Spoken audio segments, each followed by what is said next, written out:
nous sommes de plus en plus dans des sociétés très divisées. Et on l'a vu aux États-Unis, c'est divisé non seulement en termes d'opinion, on pourrait dire, bon, la moitié plus ou moins était pour la candidate démocrate et l'autre moitié plus ou moins pour le candidat républicain. Mais ce qui est troublant, en tout cas quand on pense justement à cette idée de peuple, c'est de voir que cette division si marquée se fait en fonction de frontières identitaires. Donc, on regarde les hommes et les femmes, on regarde les personnes plus âgées et les jeunes, on regarde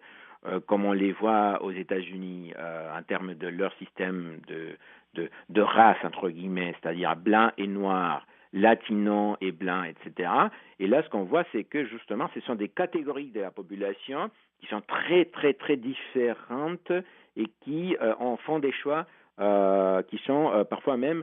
opposés ou contradictoires entre eux. Alors, ça veut dire qu'une société très divisée, quand on finit par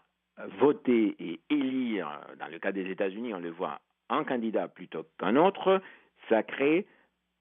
plutôt que voir là une sorte d'exercice justement de prise de décision collective, on voit plutôt une confirmation de la rupture, de la cassure donc, qui traverse la société états-unienne en fonction des relations raciales ou des questions de genre. Ça, c'est très négatif quand on veut justement penser la démocratie comme un moyen qu'on s'est donné collectivement d'avancer ensemble, en tenant compte des différences, en tenant compte des opinions différentes, mais